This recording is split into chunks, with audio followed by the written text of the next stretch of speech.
everybody, and welcome to episode number 12 of On the Flank. I am one of your hosts, John George, alongside Joe Kirkpatrick. Say hello, Joe. Hey, everybody. And when it comes to analysis, we are on the flank. Joe, Blizzcon weekend, it's over, and we're here to talk about it. It's true. We made it. Yeah, our last podcast recording was on a Wednesday, but it still feels like it's been the full week because this weekend was so filled with events. We finally get to talk about some competition. It's been a while. The Overwatch World Cup. The Overwatch World Cup's amazing. Honestly, that's just, every time we get to the top 8, I remember how amazing it is. I love it every year. It's one of my favorite, even though it's just a show match, as everyone points out. It's still one of my favorite events, and I love it a lot, especially the top 8. Lots of nationality pride. I think the leading story. I know South Korea won, but that's not even like the leading story at this point. I think the leading story here is China and UK, two teams filled with contenders' talent, coming out and one making the semifinals and putting up the best competition against South Korea, and one making the finals in China. Joe, what do you think about these contenders players showing up to the World Cup? It was crazy, yeah. We talked about our picks last week. I had the USA winning the whole thing. Our picks were very poor. And of course, we knew going into it that was going to be optimistic, but yeah, that US UK match was crazy. Yeah, just to see, especially Fusions. We put a comment in the notes, I think, somewhere. Popping off, coming in on the replacement for Team UK coming in from the group stage. That was a really good choice, evidently. Really helping pull the team together against some really tough competition. They had through if they were going to make it through, past the US and then past South Korea. But yeah, it was a really fun team to watch, especially. I almost kind of want to go back now and look at some of the group stage matches again and see if I can see, some of those things coming back. And then of course China. I had really optimistic about China. I said they'd probably at least beat Finland, but then who knew after that? But sure enough, not only did they beat Finland, but then also Canada, all the way to second place. So it was a great showing from them. I think probably a notable player there from that team would be Leave, just for that the pure depth of hero pool he showed over the weekend. Oh yeah. I think I saw a graphic on Reddit. He played like 8 heroes or something in 3 matches. Lots of heroes. Yeah, and if you include some of the group stage heroes, it's like usually out of the 28 heroes that are in the roster currently, he played 10 of them for as the top 3 for every match he played. It was ridiculous. Yeah, I was super impressed with Leave's Doomfist, especially. Oh my god, that man was a beast on Doomfist, just destroying Canada on that Doomfist. We're gonna see him play Who Are You? Yeah. But yeah, honestly, I came into both of our predictions were terrible. You had US winning it all. At least I had South Korea winning it all. But going into the semifinals, I was 1 for 4 on quarterfinal matches. I predicted Finland to beat China. I predicted France to beat Canada. And I predicted the United States to beat UK. All those didn't happen.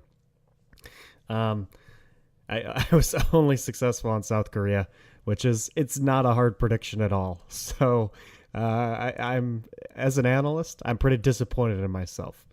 But I don't think anyone could have. I think more people could have expected China. But I was just thinking about how last year China had the same exact hype going into top 8, and then they just lost in the first round. But this year their players were able to really carry them all the way into the finals. This year, that spot was claimed by the United States. I mean, it's always claimed by the United States. Some post or some comment on Reddit was like, turns out that South Korea wasn't the United States enemy, but rather the quarterfinals. But you cannot. Honestly, I was gonna be like, oh, how does the United States throw this one? But as I said in the last podcast, I was visiting my brother in Pittsburgh, so I wasn't able to watch anything live. But I rewatched them not through the Overwatch World Cup viewer, but just over Twitch. I have yet to use the viewer, and I cannot wait to get on it after this podcast. Actually, I'm finally home, finally able to do that. But honestly, rewatching that UK United States match, United States played their hearts out. Honestly, UK just looked like a beast of a team. And watching my favorite match of the entire weekend, and I'm sure everyone's was South Korea UK, because it was insane that UK just kept pulling out these ties, and was keeping up with them the entire time. You gotta, like you said, you gotta give props to Fusions, who apparently was the vocal leader as well, and he made a big difference. But Kib and Mikey A, you got to give credit to those two guys as well, honestly. I think those DPS players really carried them through, especially the South Korea game. I think the South Korean Tank's Fate, I think, he was better at blocking Fusion's Earth Shatters than Muma was. I think that's where United States was lacking very big, was their ability to block Earth Shatters, specifically Muma. I think his game was off this weekend. But yeah, when Fusions was being shut down and focused, Mikey A and Kib were there to hold UK up and almost take a map off South Korea and get them into that finals. It was so close there on Rialto there. Yeah, I see. I think of tons of different iconic plays for the weekend, right? From like the South Korea UK on Rialto. There's Reddit clips floating around now of I think Kib and Mikey A, killing Jonak on Ana, going for a back cap, or to the South Korea v China Kings Row, when I want to say it was Lee, no, because it was South Korea, so it was Carpe and Jonak and some third player all blocked a shatter from Gushue like at the same time. Yeah. I don't know if you saw that clip. But yeah, just incredible plays all the way around. There were a bunch of clips like that, and there were clips of the South Korean team blocking a Fusion's Earth Shatter as well.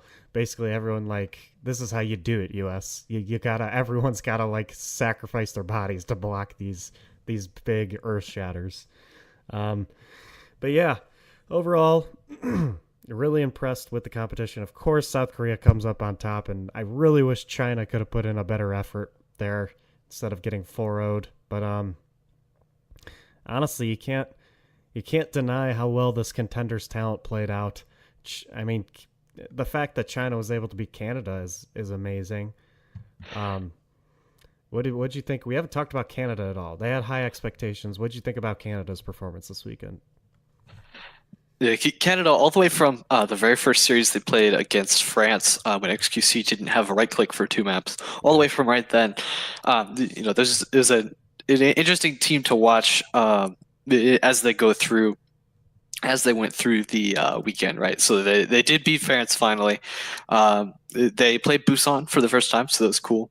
We saw it later in some series too. I don't remember which one. Might have been the finals. It was the Busan, or the third? No, because it was the other third place match. Yeah, because Canada played it twice. Yep. But yeah, so all the way from that, and then Canada versus China, when they just got pounded, at least in the first couple of maps. We were watching that VOD back was really interesting because, between maps when they would pan over the Canadians' faces, and it's just they didn't know what to do with themselves against this Chinese team. It was crazy. But then obviously being able to come back and take third place, winning in that bronze medal match. They've talked about in interviews, because at that point, the stress is over, right? That you're already out of contention for the championship, so it's just time to show off and fulfill you the best you can, with the opportunity you've got left. That third place match was very good as well. That was the only 3-2 of the weekend. The It's only true. one that went to, believe that's the only one that went to 5 maps. So even even the final that was best of 7 only went to 4 maps. Um, yeah, Huh. Canada. I as a United States fan, Canada is kind of my rival. So wasn't really rooting for Canada this weekend, but overall it was cool to see. I think it was cool to see XQC back on the big stage. I think he was enjoying it. Um, I think he performed a little under what he usually performs, honestly. And I think Canada, that was just a crazy game versus China. Like, I don't think anyone expected pure domination from China. Like, spawn camping him on King's Row, and just, honestly, Leaves Doomfist was just insane on King's Row and Temple of Anubis, just destroying Canada. And that was a lot of fun to watch. I would watch if you want like a nice quick, like just fun to watch game. Go back and watch China and Canada, and if you want some amazing Doomfist gameplay, watch that as well. Uh, let's talk about the final real quick. South Korea, China. What do you think? Why do you think South Korea was just able to purely dominate China after China purely dominated someone like Canada? Yeah, so one thing they were talking about, in the commentary of the match was that South Korea and China, in preparation for for these BlizzCon playoffs, had actually been scrim partners um, during the lead up to this. So they, in one sense, that China had felt a little constricted in that final match, based on the experience that they had with South Korea, and that South Korea had with them in scrims and stuff as far as strategy goes. Um, so there might be a little bit of something to say there. I'm trying to pull up a page that has the maps so I can be refreshed of what that actually was. Um, yeah, so the scoreline, it wasn't quite as pulling up a page. It wasn't quite as dominating as the scoreline might think it was. I mean, Yeah, the scoreline might lead you to believe it was. So, like, Temple of Anubis was relatively close, if I am recalling correctly. same with Uh, Gibraltar. yeah, Gibraltar too. This China sort of got warmed up maybe as the match goes on, Mhm. uh, but yeah, it's we talked about Korea obviously has been dominating in several years now. They've won 3 years in a row in the World Cup. And so it was just a matter of who, if anybody could actually take this. Um, I pointed out, well, I thought maybe the United States had a shot, but clearly that didn't happen. Um, but yeah, it ultimately just comes down, where is the Chinese talent, and they're certainly in a good place around the world, but evidently not quite stacking up against this powerhouse that we know that there is in South Korea.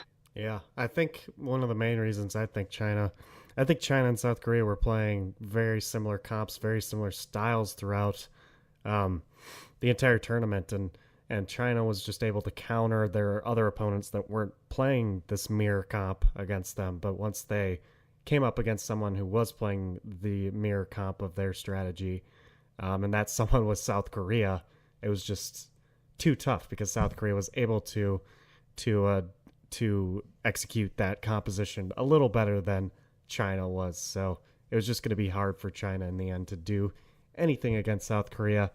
Super impressed by China. China's players, I'm very upset to find out that most of this talent is 17 years old and cannot play in the Overwatch League until season 3. Leave in particular, yeah. Especially Leave because that man has lots of skills. But we will be seeing Gushui, who is obviously a fan favorite now after his tank play. Reminded a lot of people of Miro and his performance at the first World Cup. Those main takes, they come out to play in the World Cup. They really do. Uh, one more thing I was going to talk about. Oh, yes. In the Butler University Discord, you guys were talking about goats over the weekend and countering it with Farah. And as I watched South Korea against United Kingdom on Nepal, I I believe you were on the side of arguing that Pharaoh was a good counter to goats, and South Korea's Pharaoh was an insane counter to their goats, UK's goats. On that point in Nepal, and all I could think about was Joe arguing that point. Wait, yeah, so the little context, yeah, the discussion was about Farrah versus Junkrat in particular. And so let me see if I can pull that up actually, because yeah, some of the Junkrat argument was that, well, you might be more effective just because closer onto the ground, and I don't even know what else. Scrolling back. There's something about shield him being able to break shields or Yeah, because because Junkrat's close to the shields, and Junkrat has a better ult in terms of that far is likely to more likely to die, that sort of thing. But yeah, it's the thing about Pharah is that she's out of range of essentially all of those heroes in the traditional Goats comp. Possible exception of D.Va, but as long as you can take care of the D.Va, Pharah can pretty well get around, for example, a Rhine shield or a Brig shield. And the other thing was, I don't know, that was basically it. But yeah, so that was a conversation we had.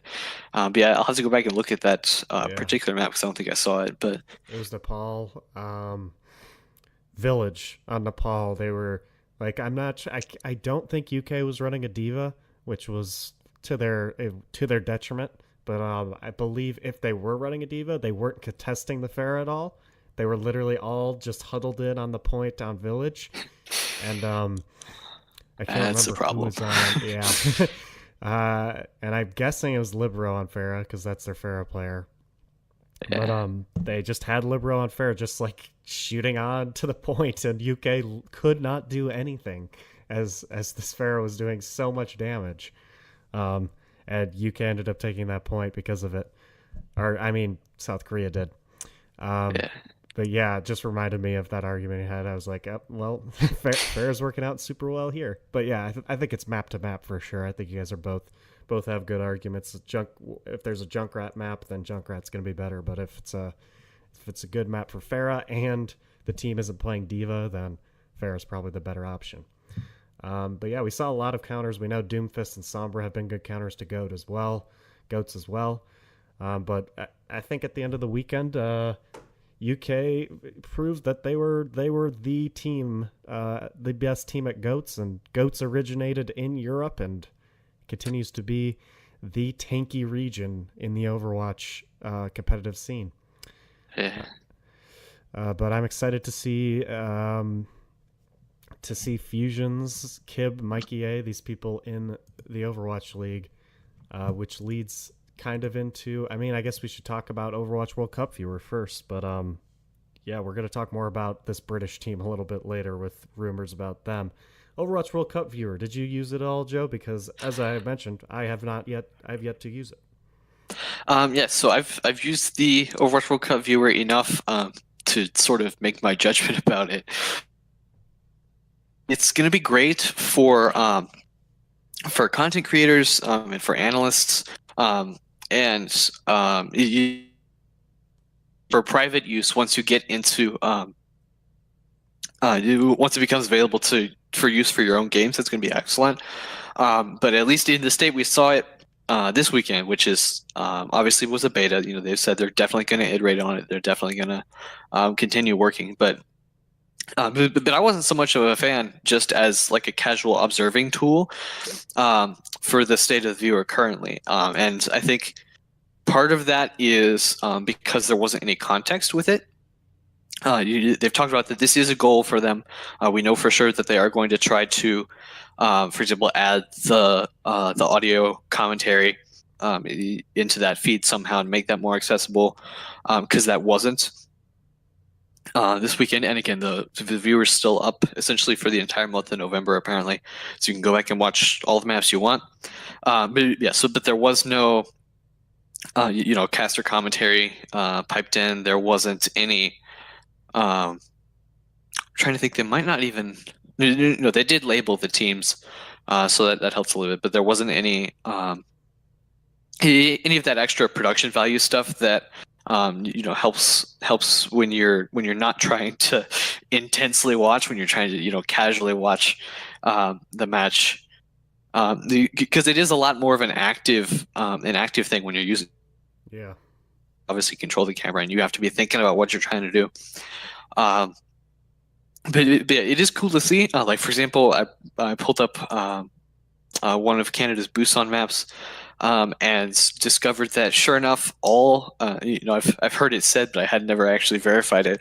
But sure enough, all 3 points of a control map are loaded at the same time, because also that camera, at least the way it is right now, has no clip on, so you can clip through all the walls and all the floors and go out and look at all the background map geometry that you never Mhm. see otherwise. So Yeah.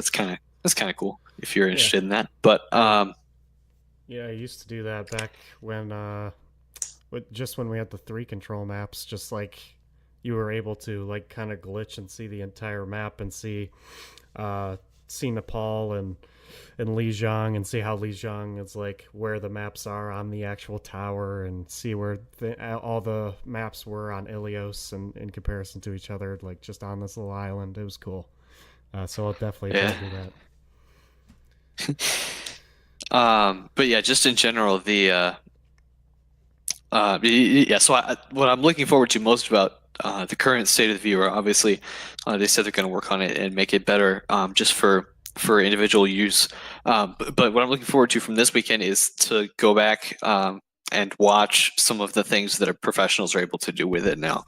I know Jane, for example, is going through. He said he's going to review the Canada matches. I know there's a Reddit thread somewhere that they've put together a whole combination of all the YouTubers and streamers who are going through and doing their own map reviews now, and those I think are going to be super valuable, more so than anything I certainly at least could do with this viewer. But it is going to be cool. There's definitely lots of potential there. Yeah. So yeah, we just have to see exactly where it goes, but it's definitely going to be a useful tool. Yeah, so my only experience with it so far is seeing these highlights on Reddit. And so far, so good, honestly. Like, just seeing these pros analyze pro play and get some more information out there, that's great. And I can't wait to use it myself. I used to do some map reviews up on my YouTube channel, so I would definitely like to use this tool for that, for map reviewing, because it's always great to get your own angles and it's easier to show an audience like look how important this play is if you can get the right angle on it instead of saying, oh, look at the Reinhardt far in the back, he's doing this. Like, you can actually zoom in on that. um I don't know about watching it live. I definitely, like, when this was announced, I definitely saw more value in replaying things, because I, as a sports media journalism person from Butler, I very much enjoy the production of Overwatch League and understanding what's going on. Siri, shush! Siri's interrupting me. What is she doing? What is she even talking about? I don't know. Huh? Sounds like the She's weather or something. Yeah, she just gave me like a whole list of things. But yeah, sorry about that, Siri. Shut up. Anyways, yeah, replay tool. I see it more as, oh my god.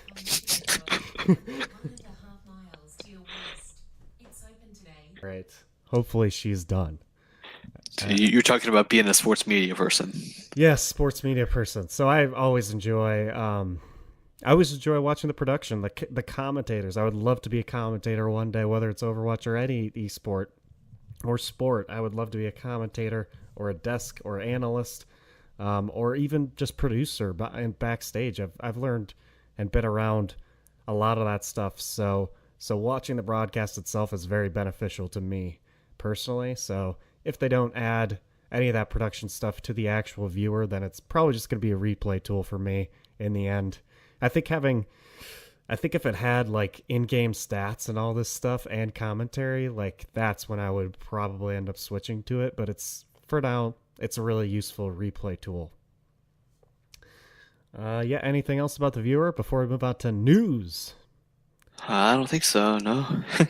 Cool. Yeah. Can't wait for it to be out of beta and ready for the Overwatch League. To start us off, Manitin. He is going to the Mayhem Academy. This is, I believe, the first downgrade of the season, right? The first Overwatch I think League. I certainly think so. Yeah. First Overwatch League 2 contenders. And obviously it wasn't direct, but still. Yeah. It's a good old sending down to the minor leagues move. What do you think about this move, Joe? Yeah. So the reason I put this on here, yeah, it's just because it's super notable. Obviously for that reason that they've essentially demoted him. But potentially what that does mean is that they're not quite done with him yet. Correct me if I'm wrong, but he played for Team Sweden right here in the World Cup. Possibly. I want to say. I'm guessing he did. I seem to remember that he did.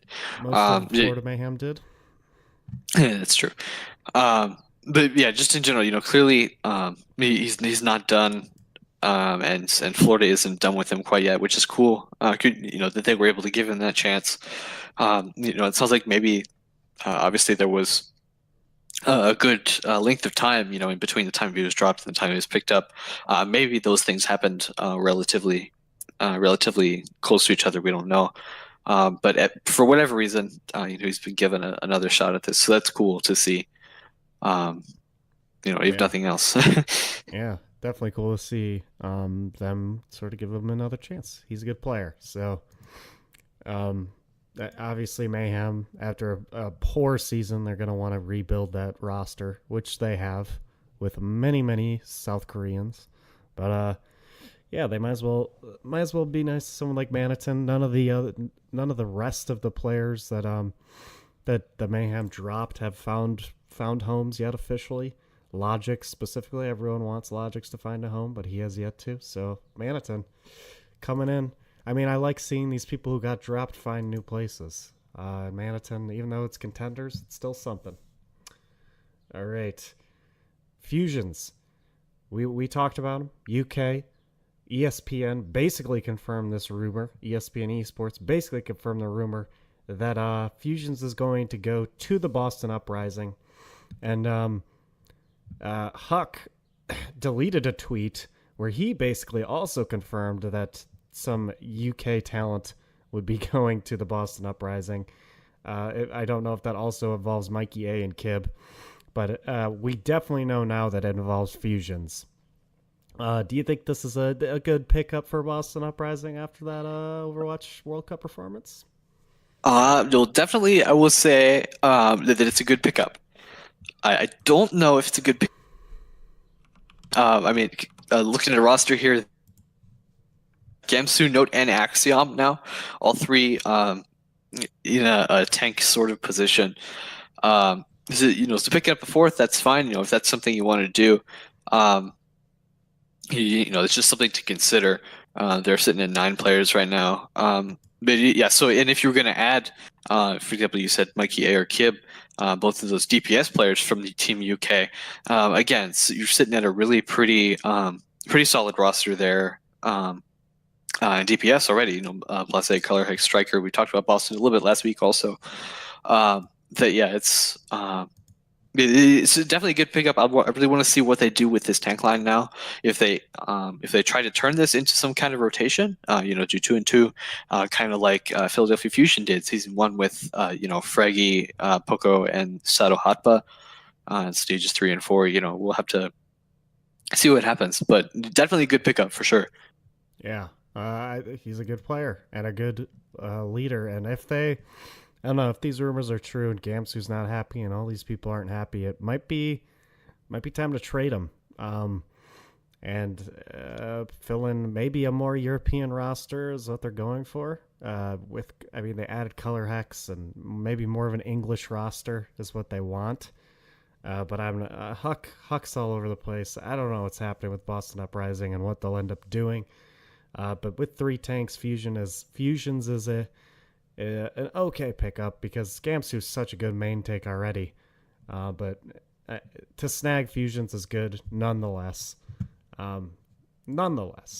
Good pickup. Yep. And Mikey and Kib, I hope they find places as well. I mean, even if it turns into, just trade bait for something else, I mean, it's still going to give value to the team, definitely. Mm-hmm. Some more Overwatch League news. Unfortunately, Reinforce is not going to be returning to Overwatch League this season on the desk. Very sad news, right, Joe? Very sad. It is a shame. Yeah, in my opinion, Reinforce, he, as a former player, I think he brought the most knowledge to the desk, but I know that that's not what that's not what Blizzard wants from the desk. They want a more casual, simplistic view of the game rather than in depth and sort of deeper. They want casual viewers to understand what's happening, basically, and what they're saying. Bren has said it many times on his stream that he would love to go deeper into his analysis, but that's not what Blizzard wants. They want him to be sort of fun, make funny predictions, and go as simplistic as you can. Point out the bigger plays. I kind of understand if Blizzard wants to go that direction, why they wouldn't want Reinforce on the desk. But you got to admit that the guy was the smartest person on that desk and was giving the most. I mean, he was a former player and he was giving the best analysis out of anybody. Definitely. Yeah, it's he's definitely added value to that. It's just a shame to lose that completely. Hopefully be able to stay involved. Somehow obviously it's not going to be as a primary talent, but yeah, we'll see how that goes. He said he's still going to stay involved in Overwatch. He's not done with that yet. In the tweet announcement that he made. So I mean, for all we know, he could be. I don't know if it's something he's considered even looking for a spot with a team. As an analyst position or a coach position. Just to see. I wouldn't pass up on Reinforce as an analyst or something like that. Even maybe a player. There you go. He's been doing that recently too. But yeah, pretty sad loss. It just makes me wonder who they're going to be replacing him with, unless they're just doing complete cutbacks. But we'll see. We will see what happens. I know there was rumors that Mika Burton from Overwatch Contenders was going to come in, and as a host though, that's not desk. So, I guess would they consider Puckett like a host, or is he just like still considered desk? Like who is a host? I mean, that would be like Malik and Sylvie, I'd assume. Yeah, that's what I was thinking. But, yeah, I don't know. But yeah, it was a rumor that Mika was going to be one of those. ZP came in on the thread for Reinforce saying that neither him or Jake are replacing them, and please don't make drama about it. Which is, it's good. Yeah, so he knows. I mean, and ZP basically said like I'm still focused on casting. I'm not coming to the desk. So yeah, and ZP's always great. And Jake, of course, performing super well. He officially announced that he is still going to be playing for the Outlaws, which I think we pretty much already knew. So yeah, not surprising. We'll see who joins the desk. It might be Jamerson, I think is his name, who's in Contenders with ZP. Yeah. He's been more of a desk person, while ZP's usually more of a caster. So maybe it's him. But we'll see. We'll see what happens. Blizzcon maybe they found somebody new. Yeah, exactly. Maybe it's just someone out of nowhere that nobody has ever heard of. BlizzCon reveals. It started off with some. This was like pre-show BlizzCon. They announced Lucio O's. Confirmed. This was before the opening ceremonies. Yeah, it was. I remember they just like played an advertisement for it like right before the ceremonies were starting. It was that much low priority. I'm surprised they didn't lead with it. But yeah, Lucio O's confirmed. Apparently they taste delicious from all the people I saw eating it on camera this weekend. And including it was Sideshow who ate it and put the milk on before his cereal, and everyone was shocked. Of course. I mean, you gotta. I doubt he does that every time. He's just trying to get the audience to react. guys, come on. But yeah, everyone. Jeff said that they had like a box of Lucio's in the Blizzard office, and everyone just like ate them in a day. Basically, just kept going to this guy's desk that had them and just ate the whole box. Um, so yeah, I'm excited to pick this up. When does this come out again, Joe? Do you remember? They said December, I think. I don't know if they gave a date in December, but December. Yeah, give me And some. of course, that does come with the loot boost item too. We mentioned that several weeks ago, back when the thing was first discovered. Yeah, who needs loot boosts? I just want the delicious cereal, dude. The delicious taste of Lucio O's. All right. We got some, of course, BlizzCon. We got some other Blizzard news first. We were lucky enough that the Hearthstone stage was not working, so we got to skip right to Overwatch, past the old Hearthstone. And we got Jeff come on out in that Overwatch World Cup stadium and give us the cinematic reunion. It was a McCree cinematic. All the signs were correct. What'd you think of this cinematic, Joe? Yeah, Reunion was cool. If you haven't seen it, you should go watch it. Obviously, it involves the new hero too, which is always cool. Mm-hmm. But yeah, it was interesting because unlike some of the other ones, the when they introduced it, almost seems to be primarily intended to um, advance the lore and advance the plot that we have, rather than just to fill in what we essentially already know.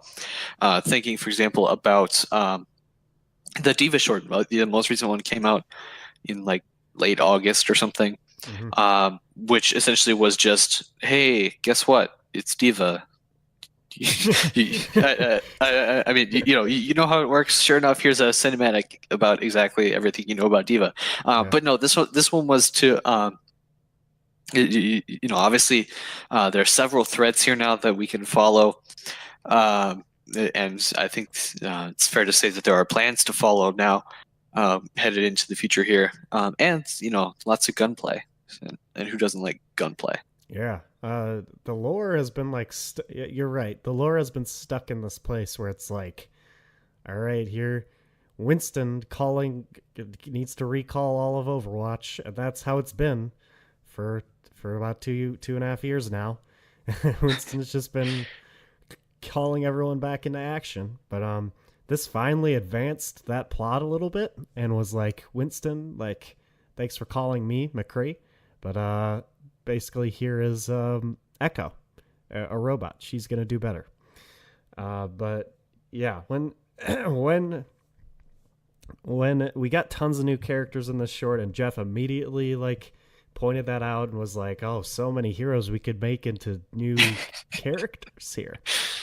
And I was personally I know everyone was crossing their fingers for different people. I was crossing my fingers for Ashe. I really was. I liked Ashe the best out of all these, and we got Ashe. We got Ashe. Hero 29, as I predicted and as I wanted, we got another hit scan primary weapon focused hero. Finally. No more. I mean, she's got some abilities, but it does not seem like her abilities are going to be her main focus and how she's going. I mean, the rocket jump's obviously going to affect how she's played, and the dynamite's a good side ability, but her primary weapon seems to be her strongest thing, which is exactly what we need in Overwatch. We haven't had something like this since Soldier, since Widow, and since McCree, which came out at the beginning of the game. Joe, what do you think about Ashe? Yeah, this is gonna be cool. Yeah, lots of firsts for Overwatch. First hero that can aim down sights properly, which is cool. Widow and Ana don't count because they've obviously using the scope. First hero to have a burn effect if you don't count new Torb, which isn't really quite the same. We'll have to see if apparently there's a Jeff interview we'll talk about later, but apparently he doesn't even know whether the burn from dynamite has a similar effect against armor like Torb's ult does. So we'll have to see. That might be the case. So it might be actually more effective against these kinds of tanky ghost type comps that we see. Than we think it might be. But obviously she's not on PTR yet, so we don't know. Um, but yeah, it's going to be yeah, we have skill not only with the primary fire and the aim down sights fire, but also with the movement abilities. It looks like it's a pretty big knockback, self knockback on the coach gun, which is cool. Like it was bigger than I expected it to be when I was watching some gameplay footage that people were putting on YouTube and that sort of thing. Um, and then of course we have to talk about Bob, because Bob is the ultimate. Runs forward, knocks some heroes up. You can sort of kind of aim it, but then he sits in place with 1,200 health and acts just as a giant Torb turret for some time. We don't know exactly how long. But he also acts essentially like a seventh hero. From what I've heard from the playtesters on the BlizzCon floor, you can nano boost Bob, you can damage boost Bob, you can stun Heal Bob. him. What You can you heal heal him, yeah. So lots of different things, lots of different types of utility you can do, which is cool. Um, Oh yeah. um, but yeah, apparently he was nerfed in the developer build as late as like last week. Yeah. Yeah. So far, Bob seems pretty powerful, and honestly, my favorite alt in the game, thematically at least. Um,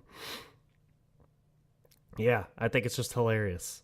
Bob, do something. I love that that alt voice line is definitely my favorite, and just thematically, like the fact that her alt is like to summon Bob is amazing. Um, Echo was the other character revealed in this cinematic.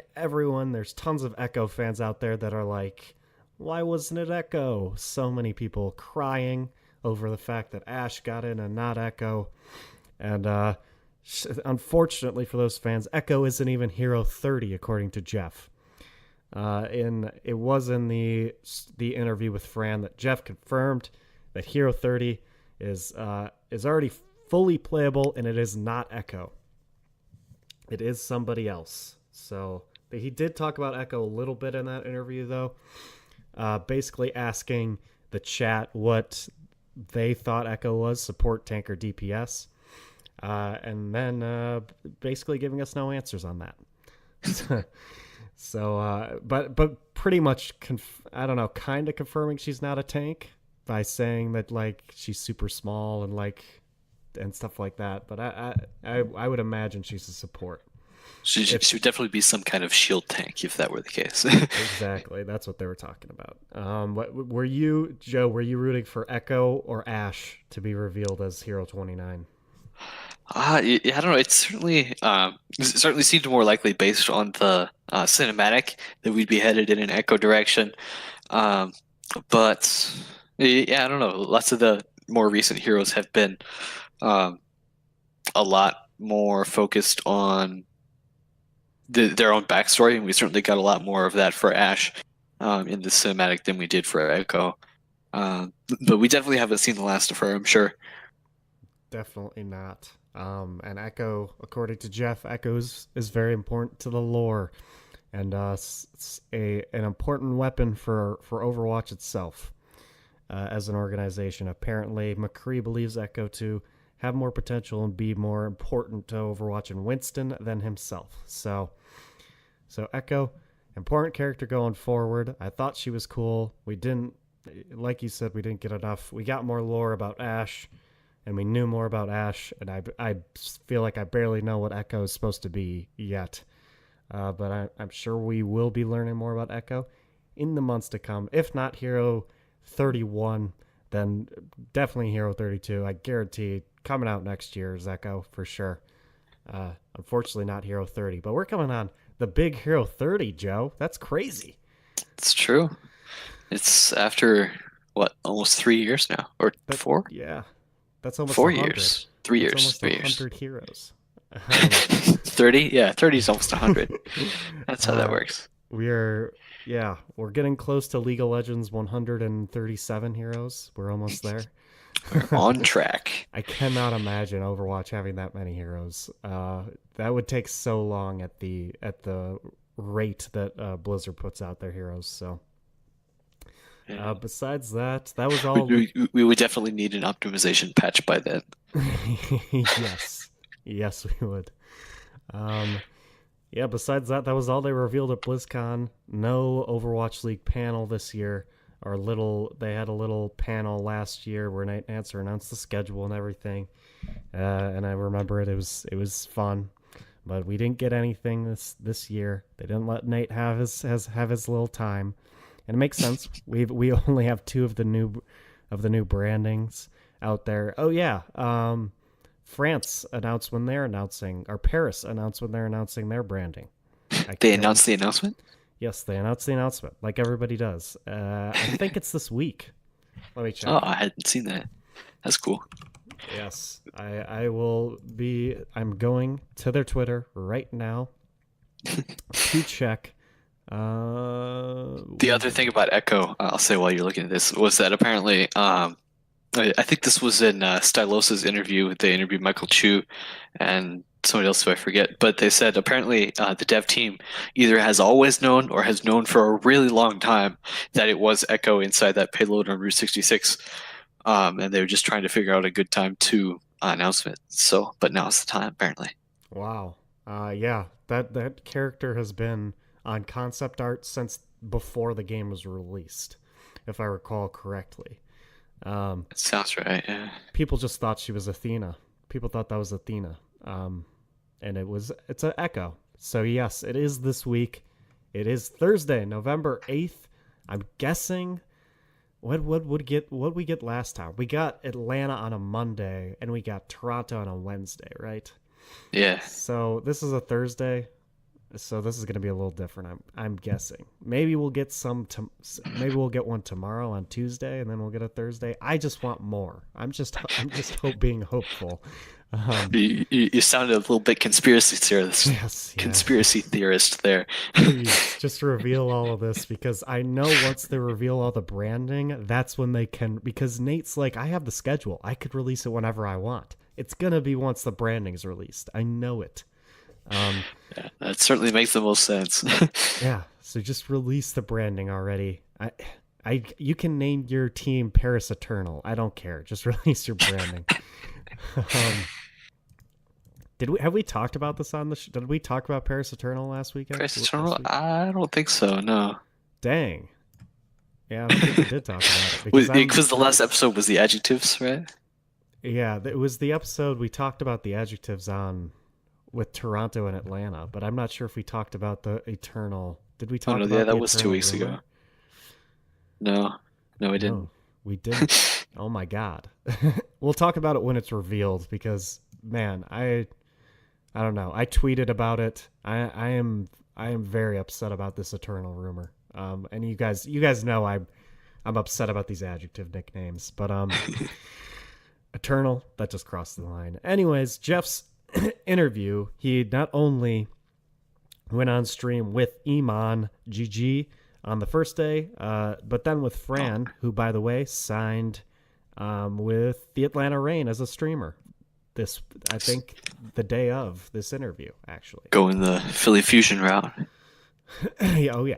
Got Imong and Kabachi and somebody else I can't think of. But yeah, Jeff revealed a bunch of stuff, insider stuff, mainly about Ashe, and development of Ashe, and some things about Echo. Revealing also that Hero 30, they have 6 heroes, I believe, ready to go, like kind of in stages of development. And Hero 30, the next hero, is fully playable in their dev build right now. All the other heroes are in different places in their development, obviously. So Hero 30 right there. And once people heard 6 in development, they were like, please, Blizzard, make it 4 a year now instead of 3. Just increase it by 1 hero. And I'm with them on that bandwagon. The more heroes, the better. I know that they have balance issues, but just give me some more. Stepping back from annoying CC, I know so many people are happy to hear this, because every hero they've released has been crowd control. Wrecking Ball, you got Brigitte, all these heroes just Annoying CC after annoying CC, stun, stun, stun, knock up. Well, and I think it's interesting that yeah, in this interview, he says we're stepping back from CC because we know it's annoying, and Ashe is a good example. But even Ashe has at least one soft CC. Yeah. We'll have to see what happens with the dynamite, but it's thought that was interesting. He's like, yeah, see, look, no more CC. It's like, have you seen There the is hero no that you CC. created? They just love CC so much. But yeah, there is CC. I don't know how much people are going to be using it. I guess if it is played more like a Widow and in the back line, then it's going to be used to like knock a Tracer away. Yeah, like But I like don't a self peel kind of thing. exactly. But I don't know if it's going to be because my Korean Soldier kind of played in the back as well. I don't think. Yeah, I'm guessing she's not going to be like in your face kind of hero. But with her gun, she is kind of flexible to the point where she could be either in your face or far back. I think that's the point of her. So she's either using her rocket ship as CC if she's in the back, or if she's trying to peel forward and go into their back line. She's using that rocket jump as propelling herself towards other people. Um, so a lot less CC, but she still does has CC. Um, Blizzard loves CC. They love CC lately. I'll tell you what. Yeah. But it's hard to make like a tank. I think one of the biggest reasons is they have to make a lot of tanks and supports, and tanks and supports in other games are like a lot of tanks and supports are defined by CC, because that's kind of the definition of support is protecting your so especially Brigitte, protecting your team from the rest of their team by crowd controlling them. And League of Legends, of course, has tons of crowd control characters at this point, and most of them are support and tank. So it's hard to make a support or tank without CC, but obviously it's possible. They have tons of supports and tanks without CC in the game. So they should definitely move away from that, because I'm sick of XQC tweeting about it. If nothing else, they should do it for XQC. Yeah, straight up. XQC needs to tweet about other things at this point. They talked about Mercy for a little bit at Ana, and they talked about how Mercy was the queen of supports for many seasons, while Ana was just nowhere to be found for many seasons, and now they are buffing Mercy once again. But they also talked about Ana's nano boost. Was this what sometimes we know what we're doing was in reference to? Yeah, it's the Ana buff. Yeah, it's the Ana buff nano boost. Some people were saying that wasn't enough of a buff, Or that it wouldn't do anything. or that it wouldn't do anything. Yeah. And Jeff said, "Sometimes we know what we're doing," which is a funny little quote by Jeff. He was throughout this whole stream. I watched pretty much the whole thing. He was just like a super humble, nice guy. That's what I love about Jeff. Is he's just like, I don't know. He lowers the expectations of the development team pretty low, and basically like makes me think, they're just humans. Like they can't get everything right. I can't be upset at them forever, because they're not going to get everything right. They're just like us, you know. They're people. Anything else from this interview you thought was cool? Ooh, actually, the dev update for Ashe just came out. Oh, But from this interview, no, that's that's basically it. okay. BlizzCon impressions overall this year. I liked it a lot, even though we didn't get a map. We didn't get the Overwatch League announcement. Those were two things that were missing from last year, but I still enjoyed it a lot because I am super excited for Ashe, and Ashe is one of my favorite heroes they have announced in a while. What do you think of BlizzCon? It was cool, yeah. Obviously it had its ups and downs, specifically looking at Diablo Immortal, but yeah, it was really cool. Um, there was I had a little bit of a feeling, and maybe it's just because we didn't get a new map, but I had a little bit of a feeling like something was missing after the invade, because really, we got Ashe, we got the animated short. I just felt like there was a little bit something else.